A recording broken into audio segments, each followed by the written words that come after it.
Le programme de géographie de 5e a pour titre Humanité et développement durable. Une notion est donc au centre du programme, le développement durable. Nous retrouverons cette notion dans chacun des chapitres de géographie que nous aborderons cette année. Pour commencer l'année, il est donc utile et nécessaire de se demander qu'est-ce que le développement durable? Dans développement durable, il y a deux D, le D de développement et le D de durable. Commençons donc par nous demander ce qu'est le développement, une notion très importante en géographie. Dans le monde, il y a des pays très développés, comme la France. Qu'est-ce que cela signifie être un pays très développé? Eh bien, cela veut dire que la France est d'abord un pays riche. Mais cela veut aussi dire que les Français ont un niveau d'éducation élevé.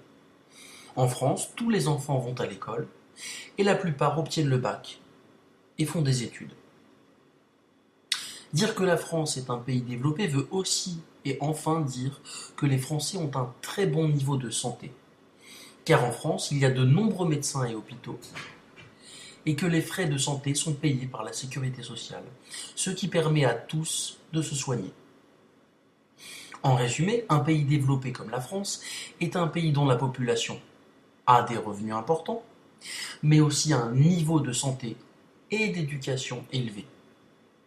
En fait, c'est un pays dont la population a de bonnes conditions de vie. Mais dans le monde, il y a aussi des continents moins développés, comme l'Afrique. Cela signifie que dans beaucoup de pays africains, la population est pauvre et a un niveau de santé et d'éducation faible. Ce sont des pays dans lesquels la population a de mauvaises conditions de vie. Bien entendu, les continents peu développés, comme l'Afrique, souhaitent devenir plus développés, c'est-à-dire voir leur niveau de richesse, de santé et d'éducation augmenter.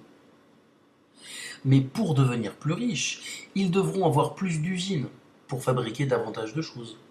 Leurs habitants, plus riches, pourront alors acheter des voitures et bien davantage de choses encore. Problème, en devenant plus riches, ces pays vont produire davantage de pollution et de déchets.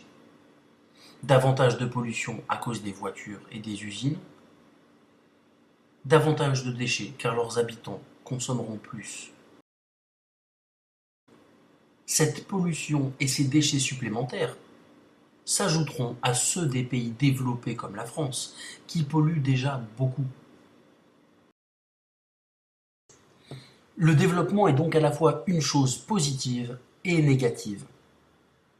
Positive, puisqu'il entraîne davantage de richesse, de santé et d'éducation pour les populations du monde.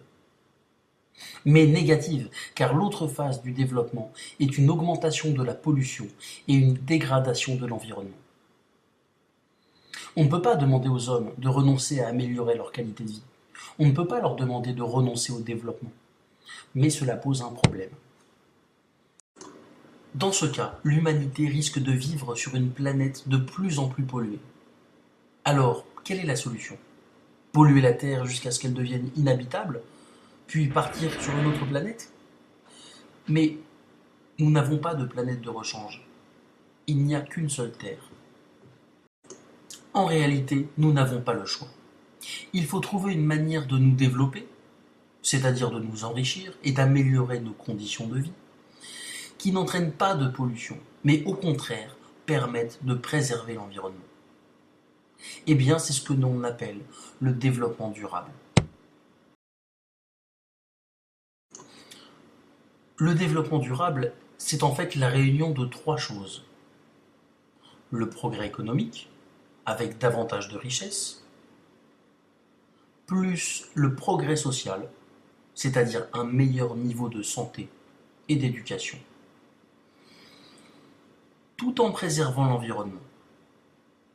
Lorsque ces trois conditions sont réunies, alors on peut parler de développement durable.